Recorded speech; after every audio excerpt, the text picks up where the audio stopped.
첫 번째 챕터는 저번에 이야기했다시피 예문에 앞서가지고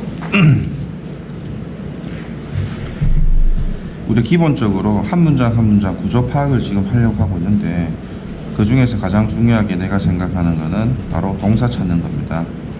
동사를 기점으로 앞에 부분은 주어 부분, 그 다음 동사를 기점으로 뒤쪽에는 뭐 목적어라든지 형식에 따라서 목적격 보어라든지 아니면 수식어라든지 이런 형태로 구분이 되기 때문에 첫 번째 가장 중요한 것은 한 문장을 봤을 때, 즉 마침표를 찾고 동사를 기준으로 잡아가지고 나누는 그 부분이 가장 우선시 돼야 되겠고, 그래서 우리가 첫 번째 동사 같은 경우를 먼저 익혀야지만 한 문장의 기준을 찾을 수가 있겠다 이 말이죠.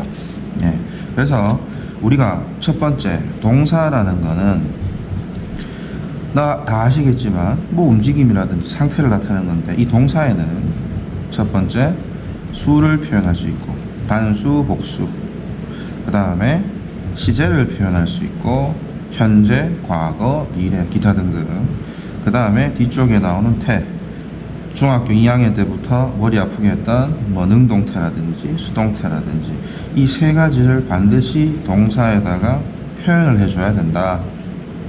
그럼 첫 번째로 우리가 기준이 있어야 되기 때문에 지금 우리가 지금 강의하는 거는 시중에 가면 3800땡땡땡이라는 중학생용 책이 있는데 거기 지금 맞춰가지고 수업을 지금 하고 있는 거예요. 다는 못하기 때문에 아주 굵직굵직한 거 첫 번째 내가 봤을 때 내 나름대로 순서를 잡아가지고 시제 파트부터 수업을 시작할 수 있도록 하겠습니다. 자, 그럼 첫 번째 시제. 시제 같은 경우는 우리가 중딩 때, 고딩 때는 많이 안 하겠지. 중학교 때부터 이제 시작을 하는데, 첫 번째 현재 시제라는 걸 많이 들어봤죠. 현재 시제는 말 그대로 현재 있는 상황이라든지, 그 다음 뒤에 나오겠지만 습관적인 거, 그 다음에 뭐 불변의 진리라든지 아니면 뭐 속담이라든지 이런 부분 같은 경우를 그냥 현재 시제로 쓴다라는 거예요.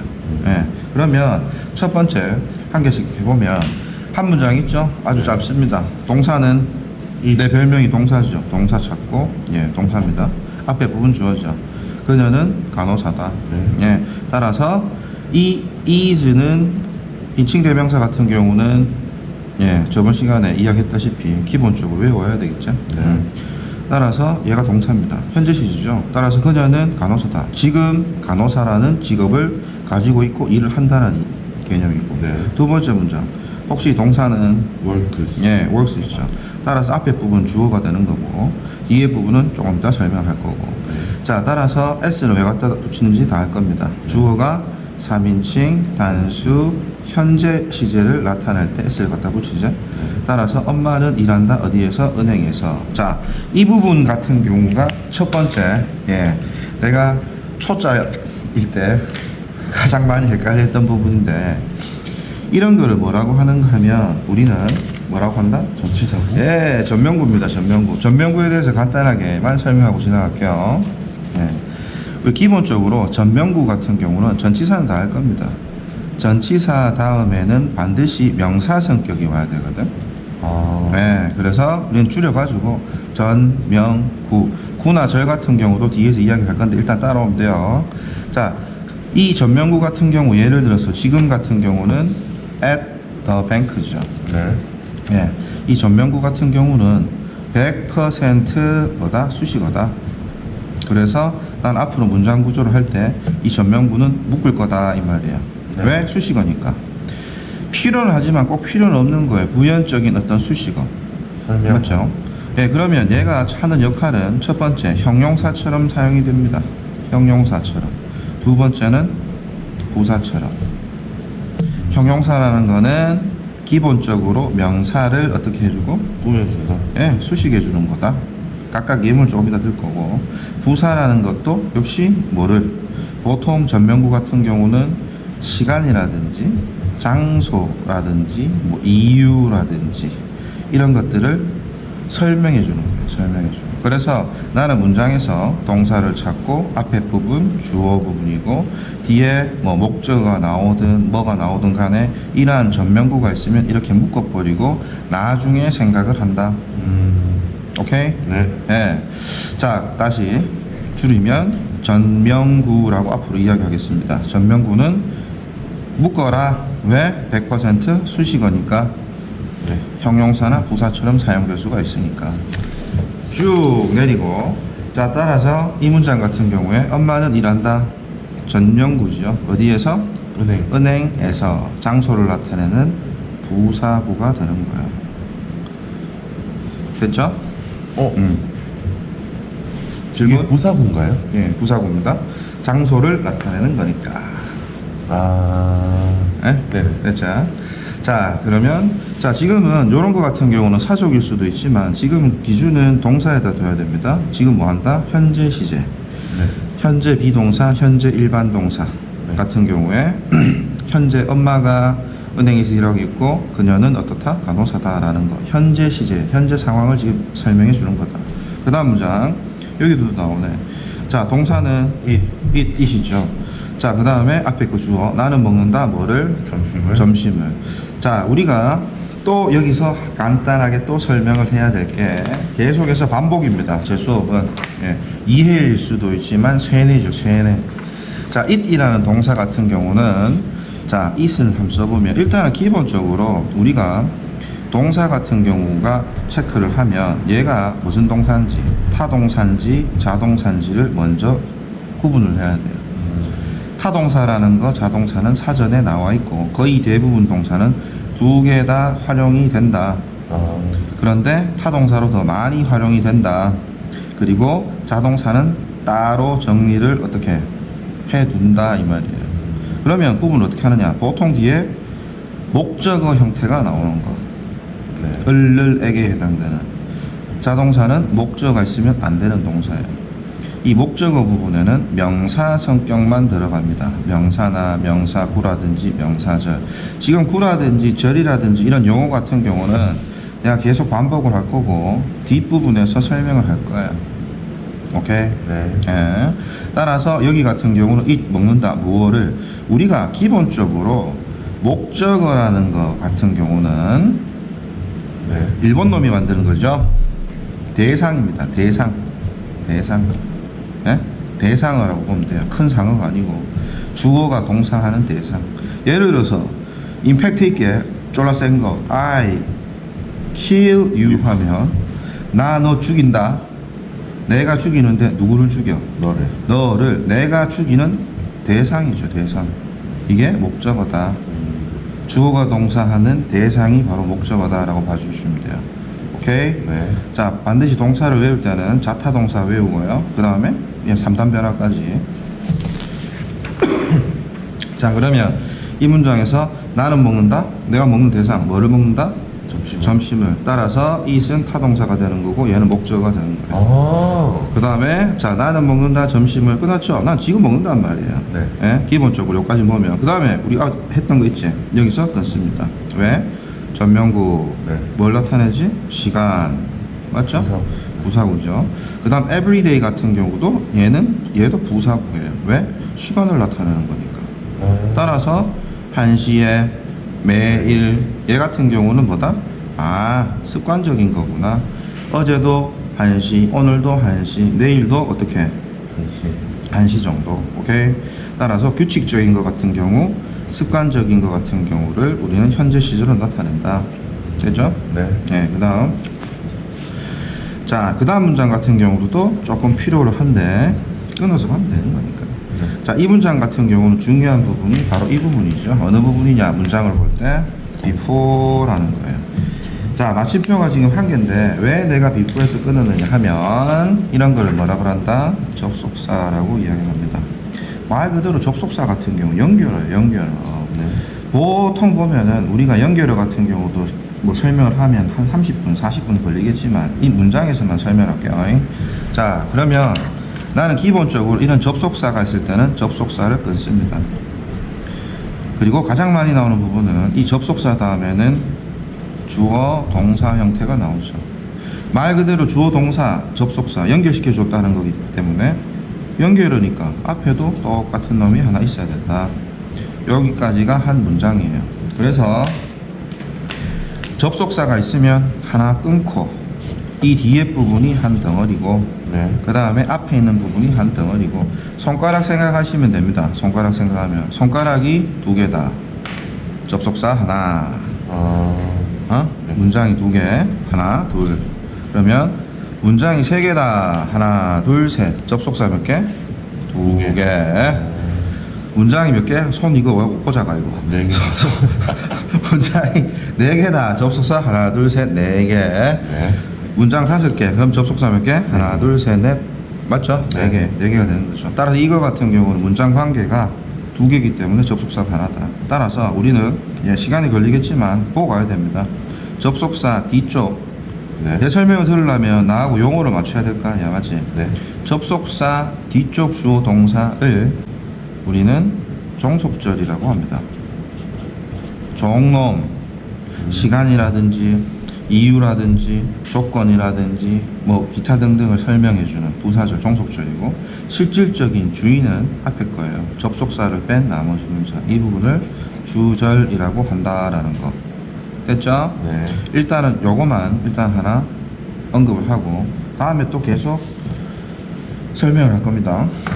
자, 그러면 접속사를 일단은 끊었으니까 그러면 아까도 이야기했다시피 뒤에 주어 동사 관계 앞에 주어 동사 관계 있어야 되겠죠? 동사 찾으면 주절의 동사는 read, 종속절의 동사는 goes. 따라서 동은 읽는다 책을 네. before는 다 알 거죠? 네. 전에 뭐 하기 전에 주어가 동사하기 전에 예, 침대에 가는 거는 침대에 왜 가요? 유튜브 보러 가나? 자러? 처자러 가는 거예요. 처자러. 즉 처자러 가기 전에. 알겠니? 따라서 중요한 건 이거죠. 지금 시제에 맞추는 거니까 여기 S 그 다음에 ES 붙인 거는 기본 교재 38 말고도 나머지가 개인적으로 사서 그 부분 보면 설명이 다 돼 있을 겁니다. 그까지는 못 해줘요. 지겹기 때문에. 붙었단 말은 3인칭 단수 현재란 말이죠. 동이라는 놈이 남자 하나 아니면 여자 하나니까. 네. 따라서 해석하면 돼요. 그럼 보통 얘도 뭐다? 습관이죠. 자기 전에, 자기 전에 뭐 한다? 책을 읽는다라는 뜻이죠. 그 다음 문장. 또 동사 찾으면 한 문장 있으니까 lies죠. lies.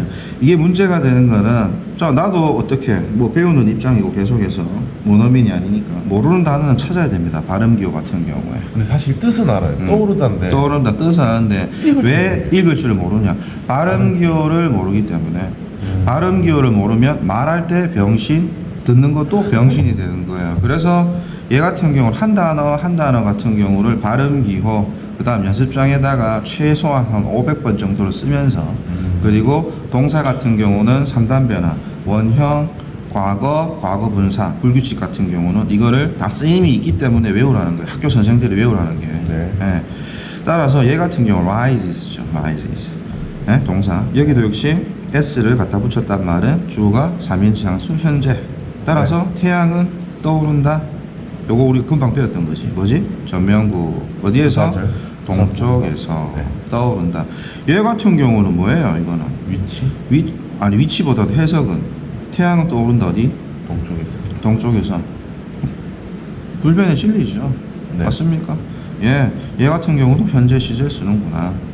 아까 이야기했다시피 전명구 같은 경우 좀 궁금한 것 같은데 전명구는 어떻게 쓰였다? 여기서는 동쪽에서라는 어떻게? 장소 형태로 쓰인 거죠. 동쪽에서. 따라서 얘는 부사구가 되는 거예요. 부사처럼 쓰인 거. 수식어. 오케이? 네.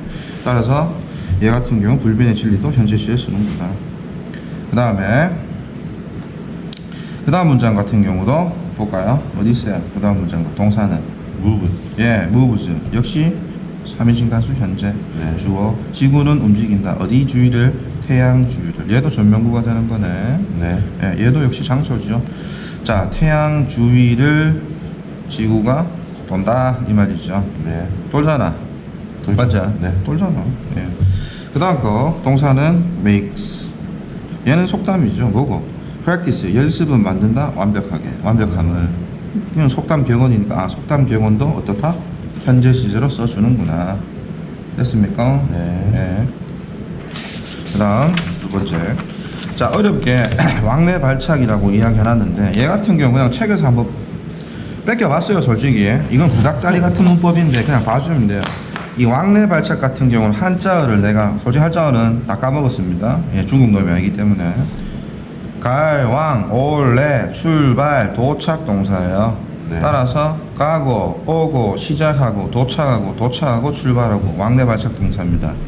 여기 내가 왜 왕래 발착을 적어놨는가 하면 이거는 많이는 나오지 않지만 그냥 팁입니다. 자, 일단 동사 찾아볼까요? 동사는 밑에. 예, 동사는 come죠. 네. 예, 그 다음에 나는 여기서 끊어버립니다. 왜 끊는지 아니? tomorrow morning 뭐고? 시간이죠. 네. 시간과 장소, 이유 같은 경우는 부사어구. 예. 따라서 그녀는 어떻게? come back. 집으로 돌아온다. 자, 여기서 문제입니다. tomorrow morning이라는 거는 뭐다? 내일 아침은 미래죠. 네. 내일 아침은. 그럼 우리가 중학교 때, 초등학교 때 뭐 GMB라든지 기타 등등 배웠겠지만 어디에서 기본적으로 우리는 미래 시제는 will이라는 조동사 다음에 동사 원형으로 미래를 나타내는데 여기 will이 있어 없어? 없어요. 없죠. 네. 그러면 틀린 문장이냐? 틀린 문장이 아니다. 위에 있는 이 왕래 발착 동사 그냥 외우시면 돼요. 예? 이런 동사들은 내일 아침은 가까운 미래지. 가까운 미래는 요런 왕래 발착 동사일 때는 will을 써주지 않고 현재 시제로 써도 된다라는 거예요. 가까운 미래. 가까운 미래만. 예를 들어서 그건 좀 주관적인 거잖아. 가까운 미래가 일주일 후도 어떻게 가까운 미래가 될 수 있고 맞지? 네. 그러니까 보통 영어 문장에서 보면 뭐 오늘 오후라든지 내일 아침이라든지 이런 가까운 형태가 나올 겁니다. 그 다음 거 여기도 마찬가지죠. 동사는 arrive. arrives가 돼야 돼요. arrives. 네. 맞지? 네. 자, 역시 s 붙었단 말은 삼인칭 단수 현재인데 여기 네. 또 문제가 발생. next week. 다음 주.